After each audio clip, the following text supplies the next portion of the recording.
પાછો ગણાઈને વલ્લભ મહારાજ આગળ ચડ્યું હોય અને અમને અમારા મોહન મહારાજ આગળ ચડ્યું. પણ અમારા મોહન મહારાજ પરિપૂર્ણ હતા, અધૂરા નહોતા. સાધન ભજન વાળા હતા. સાધન ભજન વાળા હતા એટલે અમે પછી એના પગ પકડતા કે જે તમે અમને બતાવ્યું ઉભા રાખ્યા એ ભૂમિ કઈ. આટા તો આપણે આ ભૂમિ પર આપણે આટા મારીશું, પણ જેથી આપણે આ શરીર ખાલી કરવાનું થાય તેથી એ ભૂમિ પર અને તેથી ક્યાં સ્વરૂપમાં આપણે હઈશું. અટાણે લ્યો છે આપણે બધા કે સાહેબ છે, જયામાં છે, પણ ક્યાં સ્વરૂપે એ આપણને ખબર નથી. શબ્દ સ્વરૂપે કઈ, પણ શબ્દ એ પાછો દર્શનનો વિષય છે. શબ્દ શબ્દ શબ્દ એવો તો શબ્દ વિષય મુખા પર આવે ને નિરાક પરખ કર લે તો એ દર્શનનો વિષય છે. કોરલ મીરા જો કૃષ્ણને ભક્તિ દઉં તો કૃષ્ણ મય થઈ ગયું. આપણે ગુરુને ઉપાડો તો ગુરુ મય થઈ જાવ તો આ કામ આવે, નકર કાંઈ કામ નહીં આવે. નકર આ મહારાજ ગમે એટલું કરશે ને તો આપણે કાંઈ નહીં આવે. અને અત્યારે ઘણા ગાવા વાળા, ઘણા બોલવા વાળા, પણ રેડી વાળો એક નહીં. સાંભળવા વાળા એટલા તૂટો ને એટલા, પણ રેડી વાળો પુરુષ કે હસતો ન રહે. ખબર છે? અરે એ તો સિંહ ગજરે એમ ગજરે, અરે એ તો કોઈના કાબામાં કે કોઈના નો રહે અને એને કરવું એમ કરે. ખબર છે? રેડી વાળો પુરુષ હોય કે બાઈ હોય, તોરલ જોવો તમે, તોરલ મહાન હતી પણ તો એને એક 5 સાધુ જમાડવા કોઈ દેતું નથી. હવે એ દેતું નથી એની કેવી દશા. તો આપણને તો લ્યો હું બધાઈ દઈએ. અને અત્યારે ભક્તિ હા હેલી છે. પેલા હું તો કહું છું કે ભક્તિ ખાનાની જાત, ભક્તિ હેલી નથી. ભક્તિ બહુ કઠિન છે, પણ કરી હોય ને એને ખબર હોય. જે ગુરુના વચને, ગુરુના શબ્દે જે પીલાના અને જે ઘાયલ થયા આ એને ખબર હોય, બાકી ખબર ન હોય. બાકી ઉપદેશ તો બધાય કરોડો મારા એના લીધા છે, લાખો કરોડો છે, પણ હિરલા તો કોક પાકે. 5 કરોડે 1 હિરલો પાકે. ભલે આ બધા ગાય વચન વર્ણન કરે પણ વચન શું? ગંગા સતી કે વચન 14 લોકમાં રમી ગયું પાનબાઈ, એની કરી ઓળખાણ અને એની ઓળખાણ થઈ જાય ને તો તમારી બધી ગઈ. કાંઈ કરવા પણ પછી રહેતું નથી, પણ એની ઓળખાણ થવી જોઈએ. છે શું? વચન સૌ કરે. બધા કહે છે આ છે 4 જુગ્યા વચનની વાત આવી આવે છે, પણ વચન શું છે? 14 લોકમાં રમી શું રહ્યો છે તેની તમે કરો ઓળખાણ. સતગુરુ શબ્દના કે થાવ અધિકારી પાનબાઈ. સતગુરુએ જે શબ્દ દીધો એના અધિકારી થઈ જાઓ.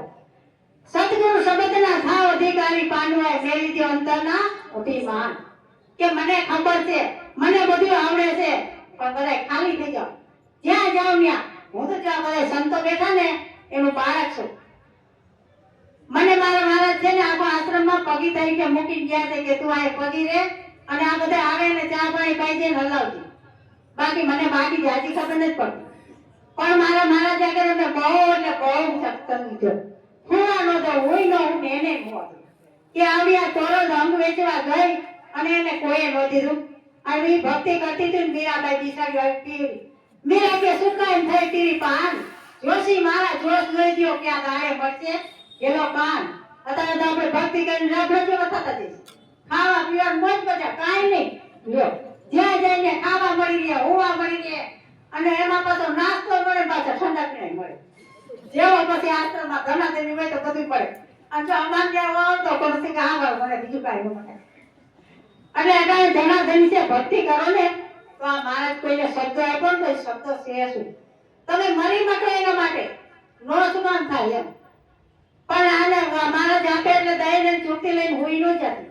કોઈ જાઓ તો કાંઈ નહીં થાય. અરે રાજ્યનો પગ પકડો કે એ ભૂમિ કઈ છે અને એ આપણો દેહ કયો છે. જ્યાં જન્મ મુક્ત હતા ત્યાં પર હતું નહીં કોઈ. છઠ્ઠી તમારી હો જગ્યાન તાપગ્યા વિભોય. આ 6 દેહ મેલીને એક પછી એકનો હેપાઈ હોય. હવે થૂળ છોડશો ને તો જાઓ સૂક્ષ્મમાં, સૂક્ષ્મ છોડશો જાઓ કારણમાં. આ એની એમ 6 ભૂમિ એને કીધી. આ 6 ભૂમિ જે ચડાવે એવો પુરુષ હોય ને તો એવડી ન્યાય ગગનમાં રમણ કરે. દાસો કે છે ગગનગઢ રમવાને હાલો, નિરાશી પદમાં સરાય મારો. આપણને જે ઉભા કઈ નિરાશી પદ હવે ન્યા માલવાનું તો આપણે અહીંયા માલવાનું. અહીંયા માલે કાંઈ નહીં થાય. જ્યાં આપણે ગુરુ ઉભા રાખ્યા એ ભૂમિ ઉપર જાઓ, એ ભૂમિ પર એના સુરતીને તમે 24 કલાક ન્યા લગાડી લો તો તમને કાંઈ છે જ નહીં.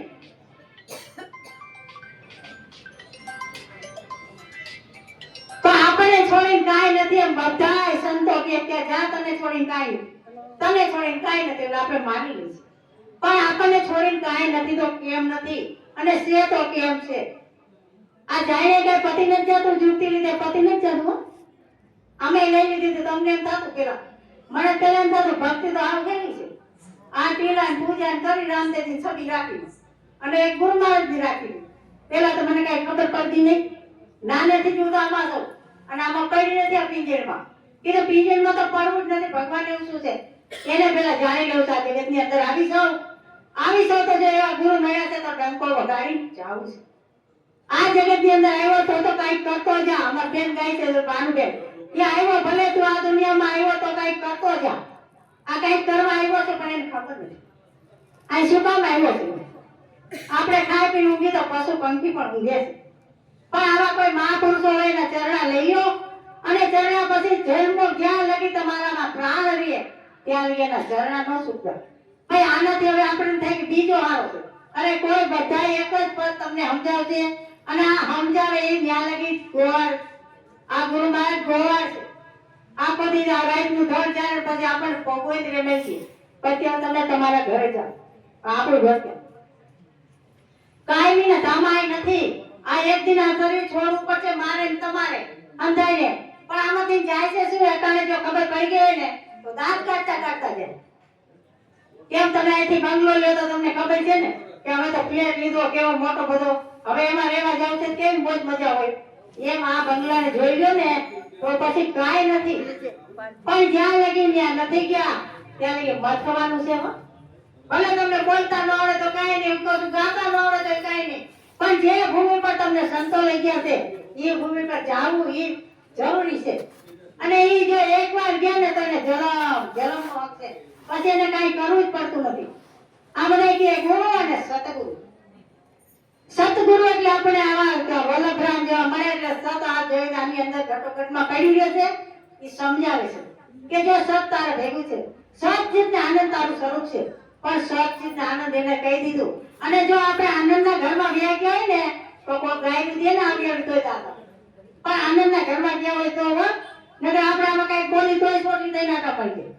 જ્યાં હોય ને તો અને ક્યાં હોય એના પ્રમાણ પડ્યા છે. ગમે એમ કે તો એ દાંત કાઢતા હોય એમાં કેમ બીજો છે, કેમ એને બીજો નથી જોયો, એક જ જોયો છે. અને આ બધા સર્વ મૂર્તિ રામની છે, પણ કોક જ્ઞાનની મૂર્તિ આવી કામની. નકર આ બધા માં રામ છે ઘટોઘટમાં રમી ગયો છે, પણ આવી કોક જ્ઞાનની મૂર્તિ વલ્લભ મહારાજ જેવી જ કામ આવે છે, બીજી નથી આવતી. લ્યો એટલે બને એવી સેવા કરજો તમે. સેવા અને સમરણ બધા એ જ કહ્યું છે, સેવા અને સમરણ. પણ સમરણ શું? રામ રામ કરવું સમરણ?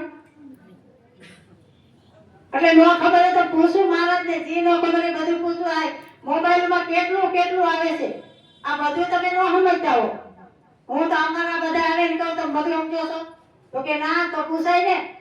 આ મારા જેવાનો પગમાં પગ રહી તો અમને આ ન સમજાય. અને જો જેટલું તમે પંથ કાપશો ને એટલો ઓળખેર નજીક પડશે. કીધું ને હમણાં પેલા મહારાજે કીધું કે એક ફેરામાં મીરાબાઈ નો થઈ જાય તેમ એક ફેરામાં કોઈ નથી થઈ જતું. પણ એવડે જન્મે ખેપે ખાતર નાખતું આવે છે અને ખેપે થોડું કાંઈક કરતા આવે છે. અને જે સંતોથી વિમુખ થયા ને એ તો ગયા, એને ત્રણ લોકમાં કોઈ નો સંભાળે. સંત છે એને આપણે આપણા જેવા જોઈશું ને એટલે આપણને નથી લાગતા. પણ એની અંદર કેટલો ફેરફાર હોય, કેમી ઠેક ક્યાં પહોંચ્યા હોય અને એ પહોંચ્યા છે ત્યાં આપણને લઈ જવા માંગે છે. એટલે ગુરુ અને સતગુરુ. ગુરુ એટલે તમે બધાને જાણો, જેટલું જાણે છે એટલા મારા એ ગુરુ છે. હવે એને કોઈ જાણીએ કે એને કોઈ ન જાણીએ કે ગુરુ પદ અધિક છે સર્વથી બળવાન રામ કૃષ્ણ જેવા કે ધરતા એનું ધ્યાન કરતા. કે આ જાણવા વાળો છે એ કોણ? આટલું બધું જાણે છે, જાણતો 14 લોકમાં ગમે ત્યાં વયો જાય તોય જાણવાનું બાકી રહી જાય છે. તો આવો કોણ છે? આ